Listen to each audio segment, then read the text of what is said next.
खबर में खुश आमदीद। मैं हूँ आपको सईद काजी और मेरे साथ हैं मियाँ शाहिद साहब।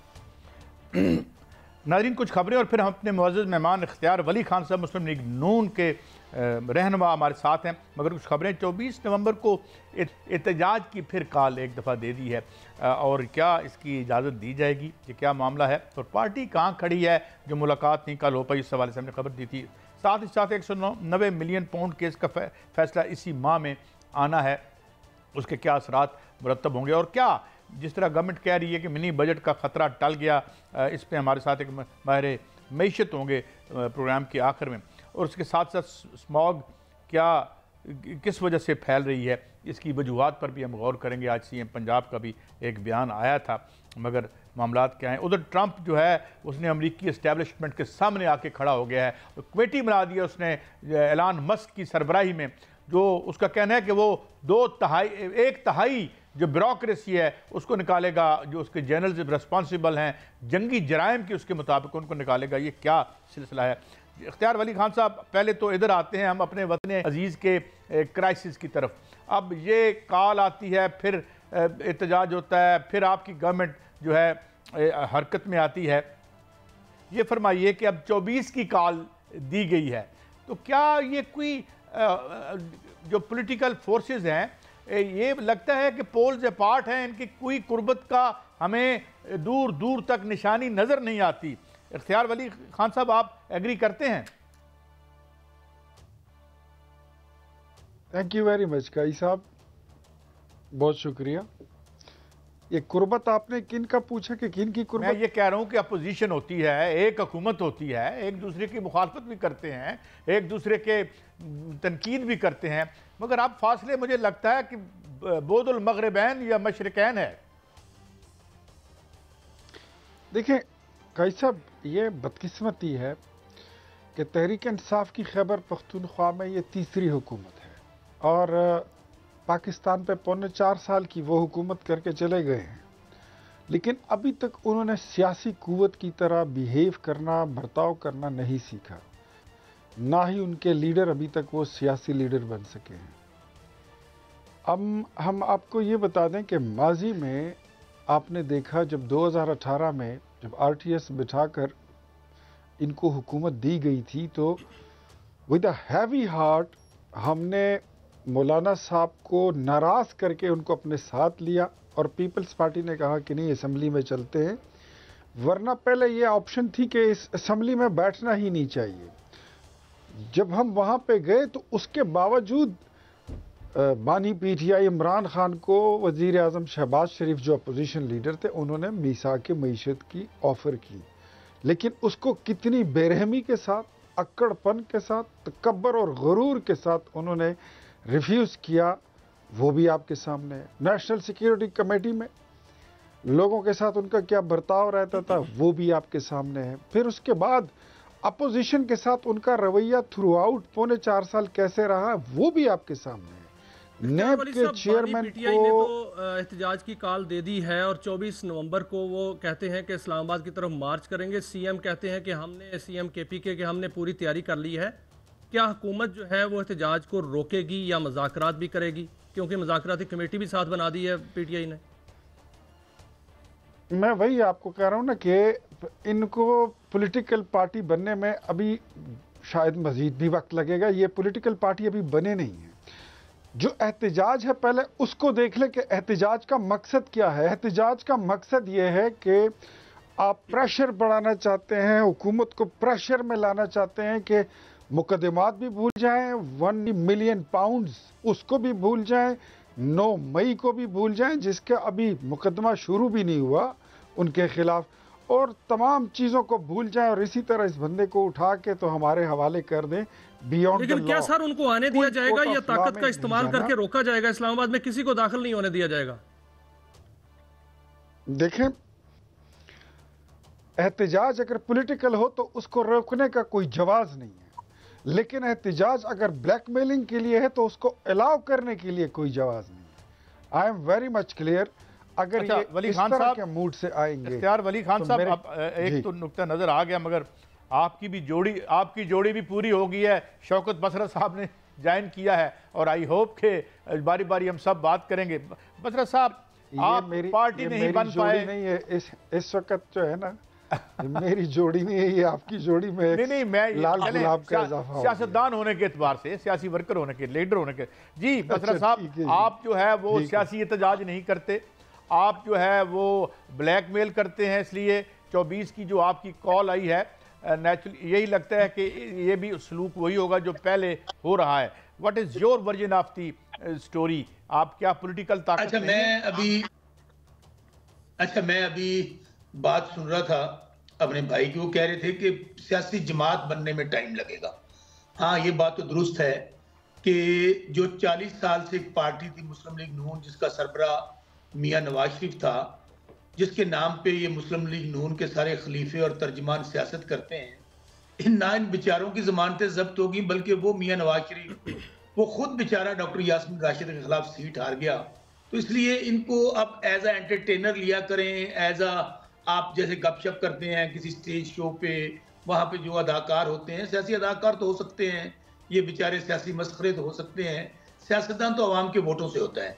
रही जहाँ तक कॉल की बात, देखें इमरान खान साहब ने आज वाज़े तौर पर पैगाम दिया है, इंशाल्लाह 24 नवंबर को रूल ऑफ लॉ के लिए, आइन की सरबुलंदी के लिए इंशाल्लाह हम पर अमन तौर पर निकलेंगे। और उनकी दावत है पाकिस्तान के तमाम सियासी पार्टियों को कि जो चाहते हैं कि पाकिस्तान में आइन की सरबुलंदी हो, जो अदलिया को इन्होंने यरगमाल बना लिया है, जिस तरह ये लोगों पर झूठे मुकदमा दर्ज कर रहे हैं। तो इसलिए हमारी इमरान खान साहब की दावत तमाम सियासी जमातों को, वुकला को, खवातीन को, माओ बहनों बेटियों को। बसरा साहब मेरी बात हुई है क़यादत से भी और बहुत से पीटीआई के लोगों से, उनको तो अभी तक पता नहीं है कि आगे करना क्या है।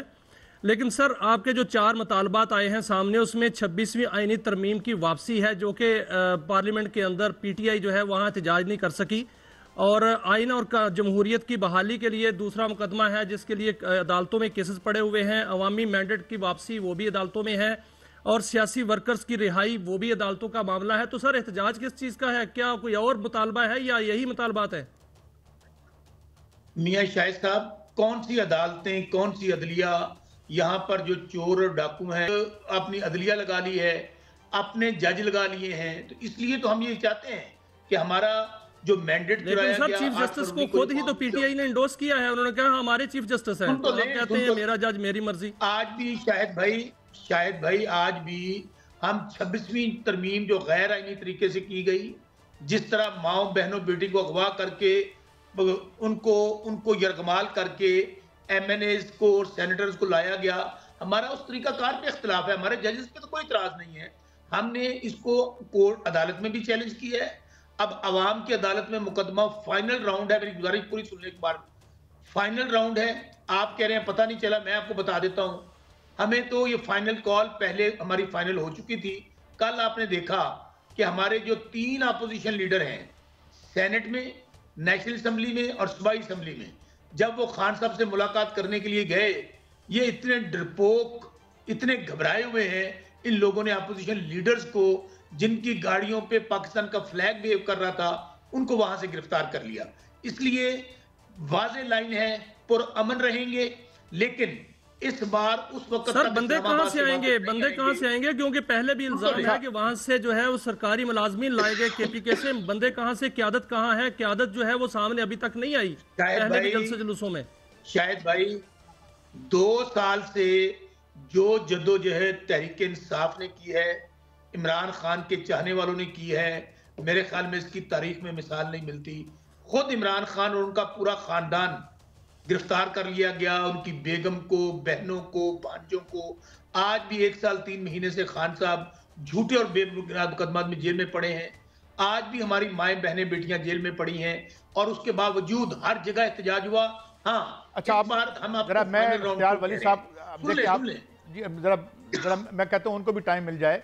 इख्तियार वली खान साहब, एक फिक्रा सुन लें, एक फिक्रा सुन लें।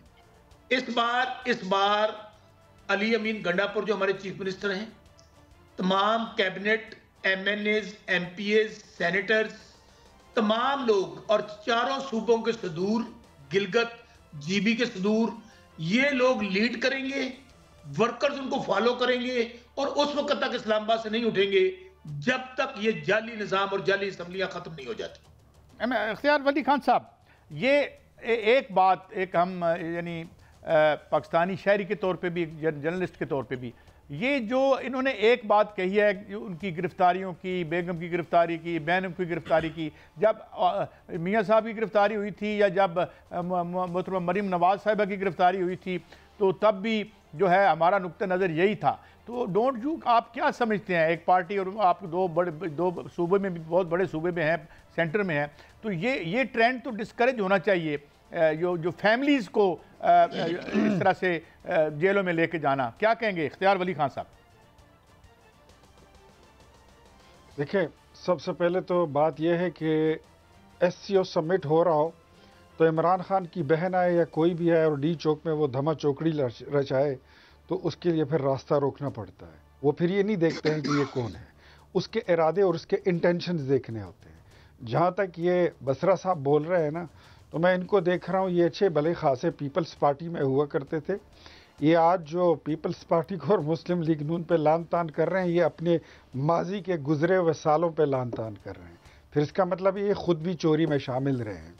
और इनको आज टेरियन वाइट का वकील बनते मैं देख रहा हूँ कि डॉक्टर यास्मीन राशिदा साहिबा के लिए जो एहतराम मेरे दिल में है वो मुझे पता है और अल्लाह को पता है। लेकिन क्या उनका रिकॉर्ड पर बयान नहीं है कि उन्होंने 9 मई को क्या किया था? उन्होंने अटैक के लिए नहीं कहा था कि कोर कमांडर हाउस और जिना हाउस पर हम पहुंच गए। फिर हसन नियाजी के हाथ में आपने आर्मी की यूनिफॉर्म नहीं देखी थी? क्या आप उसको डिनाई कर सकते हैं? आप नवाज शरीफ की बात करते हो, तो अगर नवाज शरीफ पे बात करते हो तो मैं आपको बताता हूं कि नवाज शरीफ अपनी पार्टी की हुकूमत पूरे मुल्क में भी बना के और फिर पंजाब में भी बना के, इत्तेहादियों की हुकूमत बना के इस मुल्क को बर्बाद किया आप लोगों ने, और नवाज शरीफ की पार्टी उसको वापस निकाल रही है। दूसरी बात मैं आपको ये बता दूं, बसरा साहब सुन लें, अगर इमरान खान के लिए किसी के दिल में थोड़ी बहुत नरम गोशा पैदा होता है ना, तो आप जैसे जो हम नवा हुए ना, वो जो तबले पर बैठे होते हैं, आप जैसे लोगों की बदज़बानी बदअखलाकी की वजह से वो नरम गोशा भी ख़त्म हो जाता है। आप जैसे लोग जब तहरीक इंसाफ का ये मुतालबा है कि अवामी मैंडेट चोरी हुआ है उसे वापस किया जाए, तो क्यों नहीं एक कमीशन बना दिया जाता और दूध का दूध पानी का पानी हो जाए, एक कमीशन हुकूमत बना दे, मुतालबा भी माना जाएगा। देखिए, मैं आपको एक बात बताता हूँ, ये सारी बातें टीवी पर बैठकर नहीं होती हैं, ये बातें हल होती हैं पार्लियामेंट में जाकर, और ये पार्लियामेंट में पॉलिटिकल पार्टीज के साथ बैठकर आप मुतालिबात लिखते हैं। ये कितने मुनाफिक लोग हैं, इनसे पूछे ना, आप जरा सवाल तो करें कि ये जिस 26वीं आईनी तरमीम को आज कोर्ट में चैलेंज कर रहे हैं, इनको बताएं कि आपकी लीडरशिप ने, आपकी जो पार्टी का इस वक्त सो कॉल्ड चेयरमैन है, उसने ऐलान नहीं किया था कि हम इस ड्राफ्ट में इनके साथ मुत्तफिक हैं, और इसका जो पैरामीटर था, जो इसका डिग्री था, वो बहुत नीचे आ गया।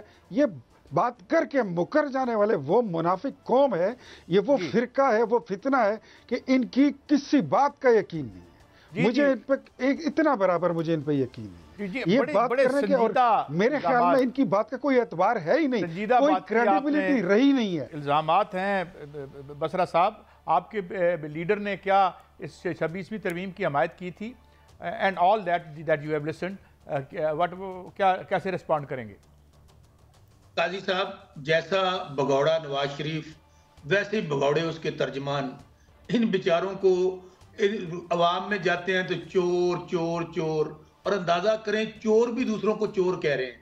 यानी कि वो चोर जिन्होंने 40 साल नवाज शरीफ ने और इनके खानदान ने सिवाय पाकिस्तान को लूटने से, कमीशन खाने के और कोई काम नहीं किया। और अब वो भगौड़ा जो है, जो बेचारा हार गया, हालत ये है कि वो भगौड़ा पाकिस्तान से भाग के बाहर चला गया। उसकी बेटी गाजी साहब, जो कहती थी मेरी लंदन तो सुनने के लिए प्रोग्राम बनाया हुआ है। देखिए, आप बोलिए, मैं बोल रही हूं, मैं कहता हूं सब नहीं, बसरा साहब मैं आपसे बात ही नहीं कर रहा हूं, मैं ये कह रहा हूं बसरा साहब, भाई ये प्रोग्राम आपका एजेंडे पर नहीं चल रहा।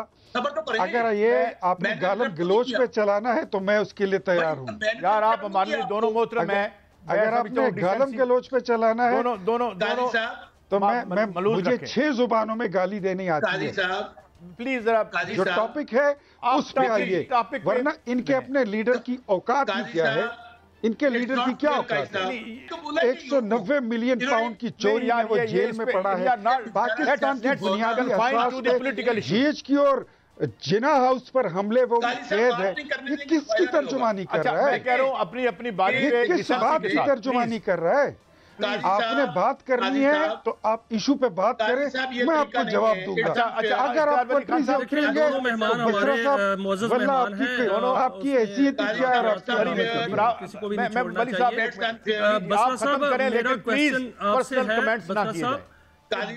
जो राय मुनकसम नजर आ रही है पीटीआई के अंदर, बहुत सी आवाजें ऐसी अंदर आप बात करें, आप बात मुकम्मल करें, पर जो है वो राजी नहीं है, हिचकिचा रहे हैं। आप क्या समझते हैं कि एहतजाज जो काल दे दी गई है ये होगा भी? जी, इसका भी जवाब दे दें। पहली बात तो ये है, कोई बोला नहीं, मैंने इंटरप्ट नहीं किया। अब मैं तो हकायक बयान कर रहा हूं, जब आईना दिखाया तो बुरा मान गया है। तुम क्या हकायक बयान करोगे यार? तुम खुद झूठे शख्स हो। सबर करो ना, तुम्हारा अपना कैरियर चोरी से भरा पड़ा है। सबर तो करो यार। सबर ही कर रहा हूँ, काउंसलर नहीं, सबर ही कर रहा हूँ। तुम दूर बैठे हो, गरीब हो, सवाल का जवाब तो दें। अच्छा, ये सवाल मियां साहब ने किए हैं जी। लड़ाई बाद में हो जाएगी सर, सवाल का जवाब तो दें। लड़ाई माफ करें। कह रहा हूँ, देखिए गुजारिश सुने, ये इन विचारों से क्या लड़ाई? इन विचारों से, इस बेचारे के मसले 2000 वोट थे, इससे क्या लड़ना है हमने?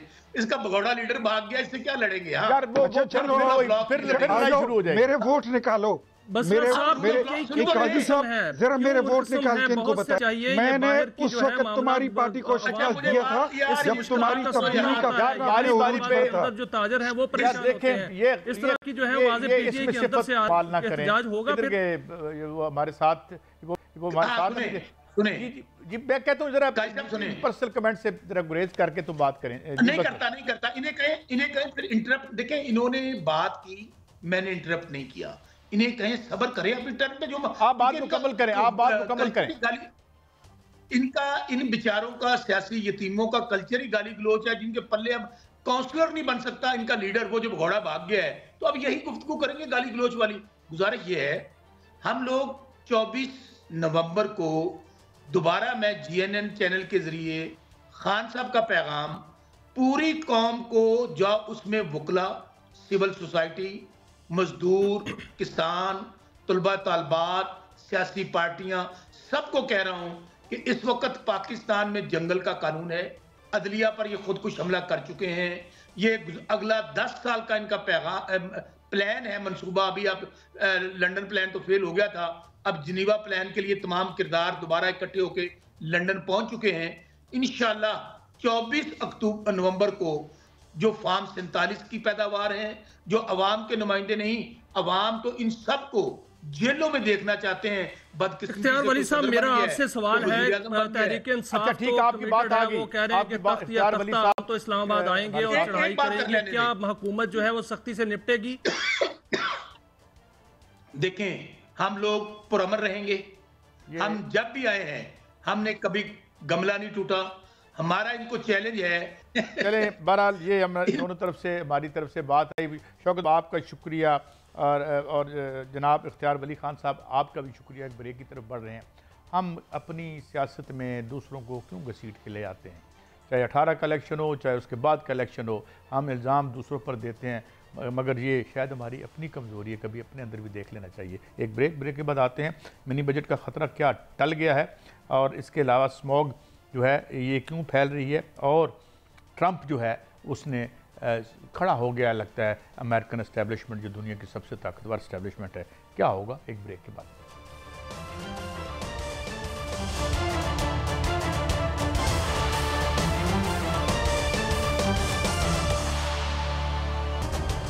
Welcome back.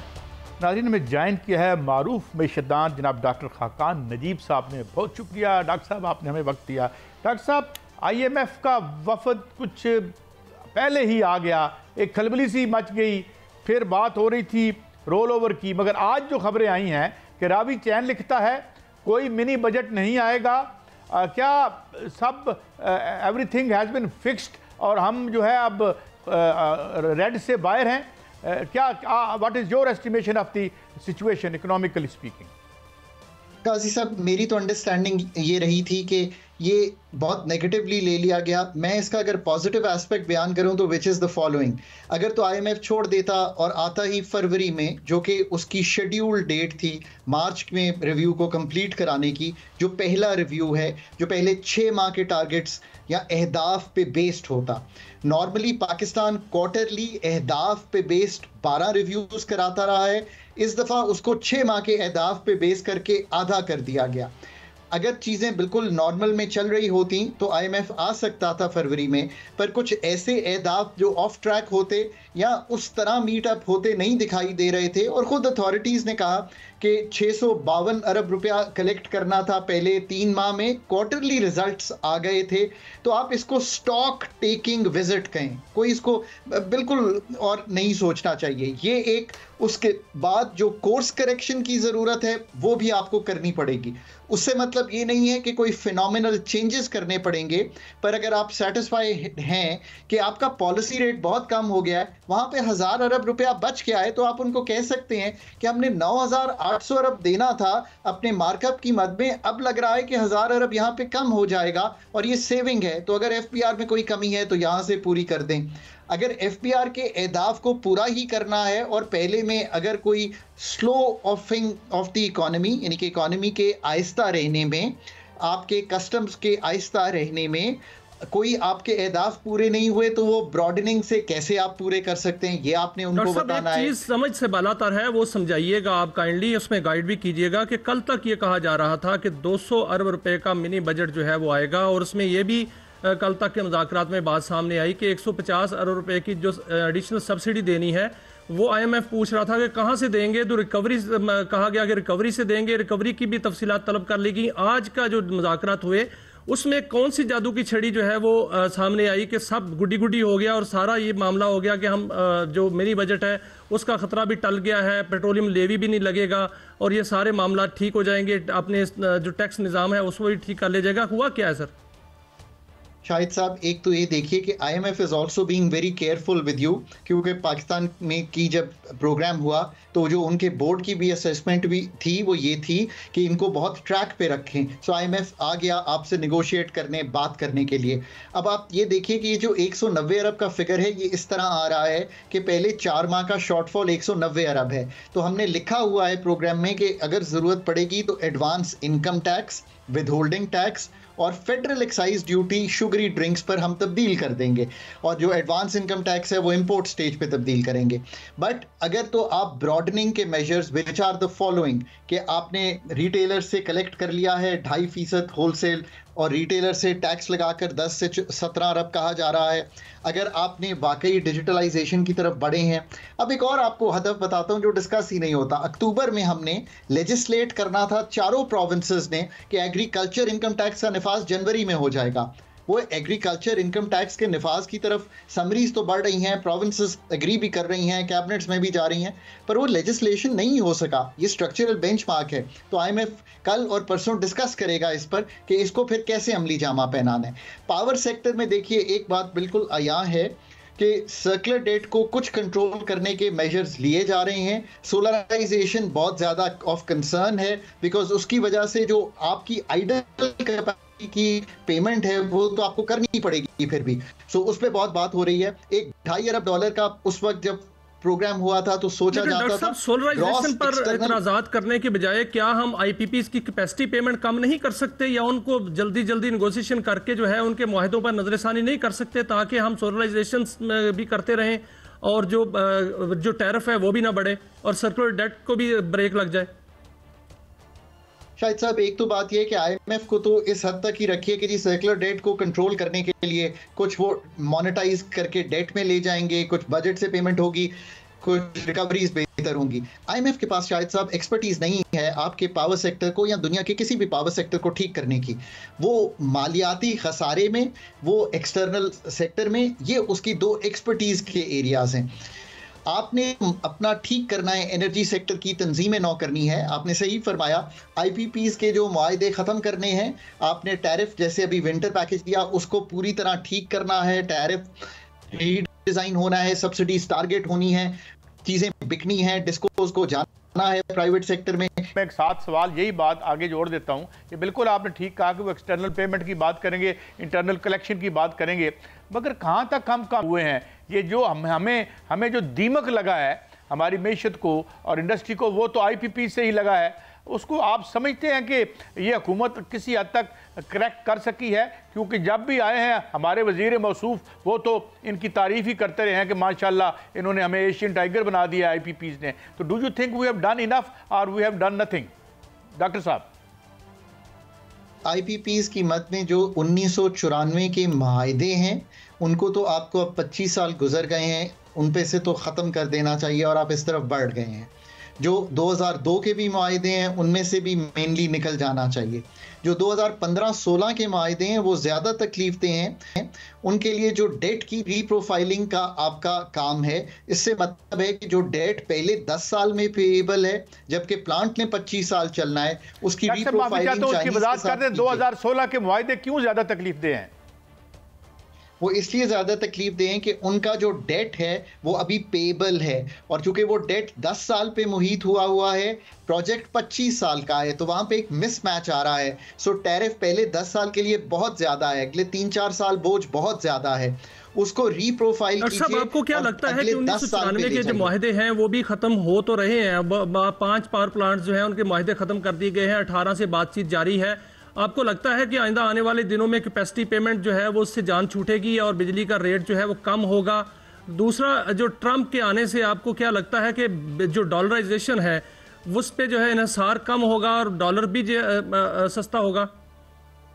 देखिए, एक तो बात यह है कि एनर्जी सेक्टर पूरी तश्कील नौ मांगता है, सप्लाई साइड भी, डिस्ट्रीब्यूशन के नुकसानात, कलेक्शंस भी, ट्रांसमिशन की कबाहतें उनको दूर करना भी, टैरिफ का रिफॉर्म करना, और सप्लाई साइड का IPPs के मुआहदों को जो ख़त्म करना है टेक और पे से टेक एंड पे पे जाना, कि हर वक्त जब ज़रूरत पड़ेगी तब पेमेंट होगी।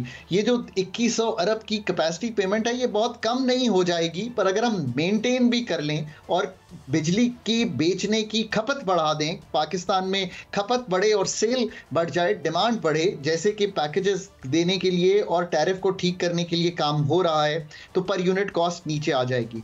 देखिए, जहाँ तक ट्रंप का ताल्लुक है, एक बहुत बड़ी आप इसको ये सोचिए कि Trump is a business oriented person, वो कारोबार को तकवीयत देंगे। पाकिस्तान को ये सोचना चाहिए, छोड़ दें अब पुरानी तर्ज सोच कि हम उस कारोबार में क्या रोल प्ले कर सकते हैं। ट्रंप ने इलॉन मस्क को अपॉइंट किया है अपनी गवर्नमेंट को कम करने के लिए। ये सोचिए कि अगर अमेरिका की गवर्नमेंट को एफिशिएंट बनाना, that is his role in the government with Trump. एक और शख्स को भी वो ऐसे ही लेके आए हैं, तो आप भी ये कीजिए कि अपनी गवर्नमेंट की एफिशिएंसी, एक्सपेंडिचर की क्वालिटी बेहतर करने के लिए आपने क्या करना है। कारोबार के मौके आने वाले दिनों में अमेरिका में बढ़ेंगे, उनके टैक्स रेट कम होंगे, आप अपनी एक्सपोर्ट कैसे बढ़ा सकते हैं इस पे कंसंट्रेट कीजिए। पाकिस्तान में जो खित्ते में जो अहमियत है वो ख़त्म नहीं हो जाएगी, वो हमेशा रहेगी। हम एक सुना ये है कि ट्रंप जो है वो पाबंदियां भी लगाएंगे और टैक्स और ड्यूटी रेट्स जो है वो बढ़ाएंगे। अगर ऐसा होता है तो सबसे ज़्यादा नुकसान तो पाकिस्तान को होगा।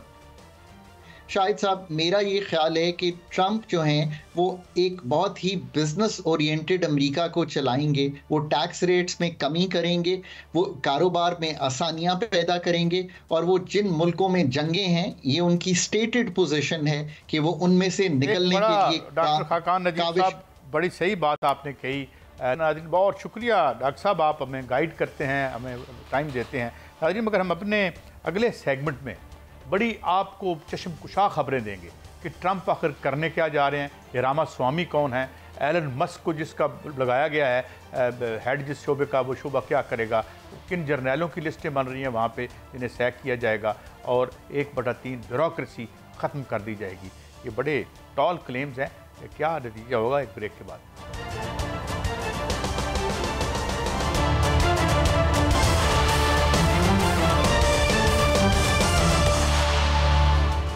Welcome back. ये सब इससे पहले कि हम ट्रंप की जानब जाएं या उन पर बात करें, एक ट्वीट मुझे अभी बताई गई है ख्वाजा आसिफ साहब की कि इंतज़ामिया जो है इसकी करप्शन की वजह से, ये स्माग और इसकी सरपरस्ती और रिश्वत की वजह से और ये ऐसी अजीब व गरीब कोई गैर मरई इंतज़ामिया है जिसके ऊपर कोई सियासी इंतज़ामिया मौजूद नहीं थी। मगर सवाल मियाँ साहब ये है कि 2 दिन पहले एक मोहतरमा लिखती हैं आरफा नूर साहिबा, डॉन में उनका आर्टिकल छपा जिसमें उन्होंने कहा कि ये जो कंक्रीट का जंगल हमने बनाया है, ये जो हमने ये 5 या 6 ग्रुप थे, वो कौन से नेक ग्रुप थे जिन्हें हर ठेका मिला, कैसे हमने ग्रीन एरियाज़ को जहाँ पे फसलें उगा करती थी वहाँ पे हमने जो है वो उनको दे दिया हाउसिंग सोसाइटियाँ बनाओ। ये लखों डेर में जो गलाजत हमने जो ठेके दिए, हमने उस ठेके के बारे में कितने उसकी हशप कर दी गई कि यहाँ ठेका क्या था कि उसको ज़मीन में दबाना है उस गलाजत को, मगर वहाँ पे जो वारदात हुई अब खैर से हमने वो ठेका भी तुर्की को दे दिया है जो बात ये जो आपका इस्लामाबाद का एयरपोर्ट है। अब सवाल ये है कि ये और फिर सबसे बढ़कर यहाँ पे चौधरी परवेज़ इलाही ने जापान के साथ मिलकर अंडरग्राउंड मेट्रो बनाने की कोशिश की थी, वो कैसे गई? ये जो आपने 2.5 लाख आदमी सफ़र करता है टोटल, जो आपने ये मेट्रो बनाई जिसमें ट्रेन चलती है, और इस पर डॉक्टर फ़र्रुख जो सलीम साहब कहते हैं कि जितने इस पर पैसे लगे हैं हम 2.5 लाख लोगों को एक छोटी सुजुकी गाड़ी लेके दे सकते थे, और ये 2.5 लाख लोगों के लिए बनाएगी। और फिर बाजवा साहब ने क्या कहा जब उन्होंने इसहाक डार साहब से कहा कि यार ये क्या कर रहे हो, इतनी महंगी बना रहे हो, ये रिपोर्ट हुआ बाकायदा, तो उन्होंने कहा यार कुछ सियासी काम भी करने पड़ते हैं।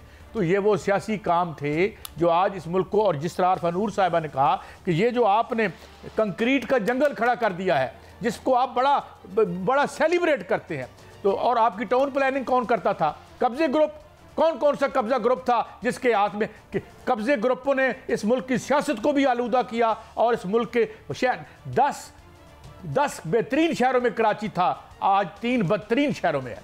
लाहौर सिटी ऑफ गार्डन्स था और आपने यहाँ हुकूमत की, आज दुनिया का गंदा तरीन शहर बन गया। और वो साहब देखिए ये तो सदियों से चलता आ रहा है ना। खलीज बंगाल से जो हवाएं उठती हैं नमी वाली, और जो कहो हिमालय से जो है वो सर्द हवाएं उठती हैं, और जब वो इस मैदानों में आती हैं और यहाँ पर जो गंदम की बुआई हो रही होती है और वहाँ पर फोग बनती है, ये तो सदियों से आ रहा है।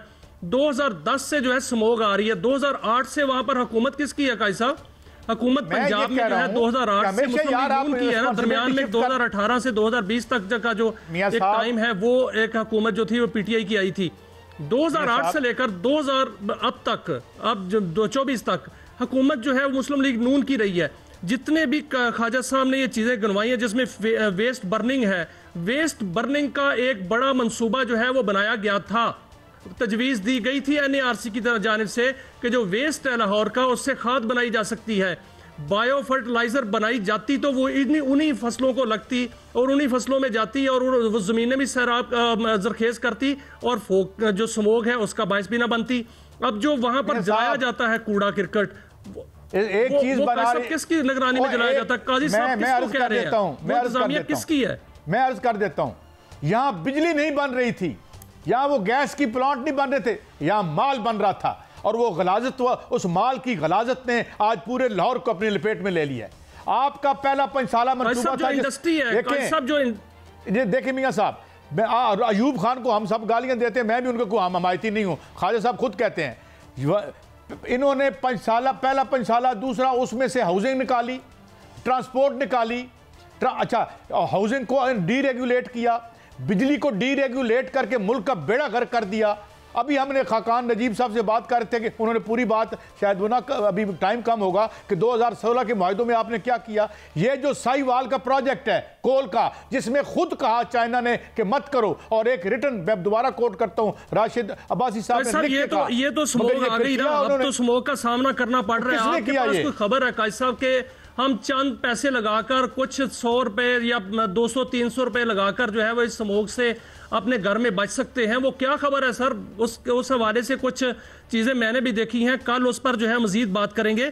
लेकिन अभी सर बताइए कि वो कौन सी टेक्नोलॉजी है जिससे हम अपने घर में बच सकते हैं? मियाँ साहब, एक को टेक्नोलॉजी जे, एक वीज़ा लाओ तो जहाज से बैठ के निकल चलो। अब तो आपने कहा ना कि इस्लामाबाद में भी आ चुकी है, अब किधर जाएंगे आप? आप एयर प्योर, मैंने आपसे आज रिक्वेस्ट की है कि जो हमारे ये जो मौलियात वाले हैं उनसे उस कागज़ के बारे में भी या उस वो जो एक फ़िल्टर है उसके बारे में भी कल हमें कुछ पता करके दें, और ये भी बताएं कि जो एयर प्योरीफायर हमने घर में लगा रखे हैं कि उनकी कितनी इफेक्टिविटी है। हाउ कैन वी, कोई बात नहीं बताता हमें, और हर आदमी खांस रहा है, सिर्फ यही खबर आती है कि 1,10,00,000 बच्चे under the age of 5 they are under. मैंने पता किया है, आज ईपीएस के हुकाम से मेरी बात हुई है, वो कह रहे हैं कि कल हम इस पर इन्वेस्टिगेट कर रहे हैं और इस पर इन्फोर्समेंट भी करेंगे, क्योंकि बहुत सी ऐसी चीजें मार्केट में आ चुकी हैं जो कि लोगों को गुमराह कर रही है। लेकिन अगर कोई ऐसी टेक्नोलॉजी है तो उस पर हम कल तक जो है वक्त दें। इजाजत, कल फिर मिलेंगे। अल्लाह हाफिज।